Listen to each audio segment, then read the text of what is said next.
Bienvenue dans cette nouvelle vidéo où on va voir ensemble comment se faire payer quand on est freelance. Ça peut paraître un peu bizarre dit comme ça, mais justement on va voir pourquoi je fais cette vidéo et on va voir deux options pour se faire payer quand on est freelance. C'est parti. Alors pourquoi je fais cette vidéo? Eh bien tout simplement parce que je vois tous les jours sur Facebook, sur des groupes Facebook destinés aux freelances, je vois des messages de gens qui ne se sont pas fait payer, des freelances, des graphistes, des développeurs, des rédacteurs, etc. Dans tous les métiers, des gens qui se font avoir, c'est-à-dire que l'entreprise, elle prend le projet et après elle ne paye plus et elle dit non mais il n'y avait pas de contrat, il n'y avait rien de signé, moi de toute façon j'avais dit que c'était gratuit, etc., etc. Et en fait, des histoires comme ça, il y en a tous les jours, des milliers de personnes se font avoir tout le temps comme ça, et donc il faut vraiment faire quelque chose par rapport à ça.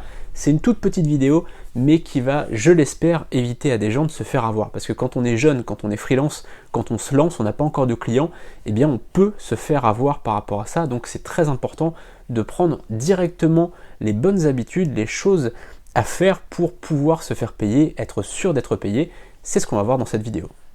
La première option, c'est de faire signer un devis et de mentionner sur ce devis les étapes de paiement. C'est-à-dire de dire voilà, à la signature du devis, donc à telle date, il y aura 30% ou 50% d'acompte, d'accord? Toujours prendre en acompte, 30% minimum, et de dire qu'à la fin de la commande, à la livraison du site par exemple, ou à la livraison du logo, ou à telle date par exemple, eh bien il y aura la deuxième tranche, le deuxième paiement, qui sera donc le solde de ce que doit le client. Donc là, ça peut être 50%, ça peut être 70%, en fonction de ce que vous avez pris comme acompte. Mais toujours prendre un acompte et toujours faire signer un devis, c'est ultra important.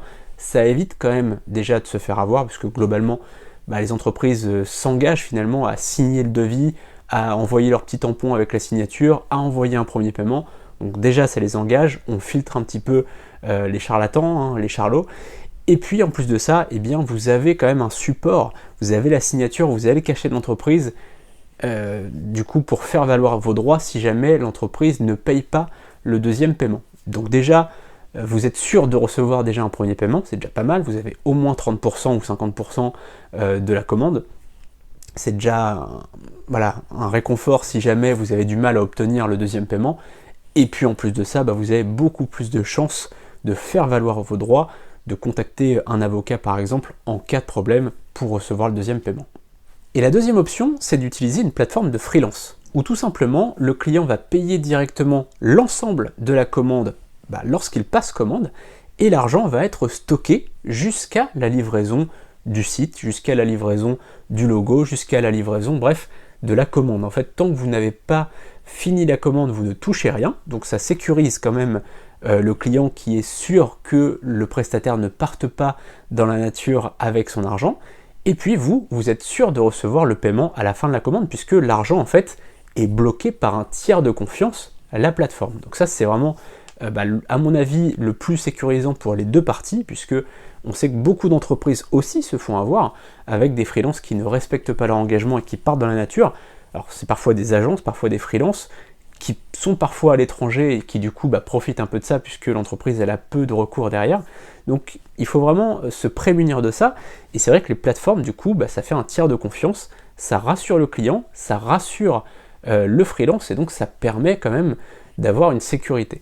Et par rapport à ça, donc sur Befreelancer, ce qu'on a fait, c'est que déjà l'argent est bloqué, comme sur la plupart des plateformes, ça on n'a rien inventé, mais en plus de ça, on a mis un programme d'affiliation. Donc on a des affiliés qui font la promotion de soit la plateforme en général, ou soit un service. Par exemple, vous déposez votre service, je sais pas, par exemple une création de site web sur Divey, et du coup, eh bien, si on a des affiliés qui sont, par exemple, qui ont un blog qui parle de WordPress, eh bien, ils vont pouvoir promouvoir vos services et donc toucher des commissions. Alors vous allez vous dire, mais du coup, je touche que 60% de commissions. Mais oui, mais forcément, puisque il y a un affilié qui fait le travail de promotion, et c'est normal qu'il soit rémunéré à sa juste valeur. Donc ça, il faut bien comprendre ça, c'est que si vous passez en dehors d'une plateforme par finalement un apporteur d'affaires, vous allez verser une commission. Quand il va vous amener un client, vous allez verser une commission. Nous, sur Befreelancer, c'est ce qu'on a fait, c'est-à-dire qu'on a créé directement un endroit où le client paye, et finalement la commission elle est bloquée, et lorsque la commande est livrée, l'affilié touche sa commission, le freelance touche sa commission, tout le monde est content, le client il est sûr d'avoir sa commande, le freelance il est sûr d'avoir son argent, et l'affilié aussi il est sûr d'avoir son argent, donc l'apporteur d'affaires est sûr d'avoir son argent. Donc voilà, tout le monde est content, ça sécurise tout le monde, et ça permet vraiment d'avoir une commande où tout se passe bien, toutes les discussions se font directement sur la plateforme, ça permet de sécuriser tout ça. Voilà, donc si vous voulez en savoir plus sur Befreelancer, le lien il est dans la description, et n'hésitez pas aussi à poser vos questions dans la barre des commentaires. Je vous dis à très bientôt pour une nouvelle vidéo, n'hésitez pas à vous abonner à la chaîne YouTube, et à bientôt pour une prochaine vidéo. Salut!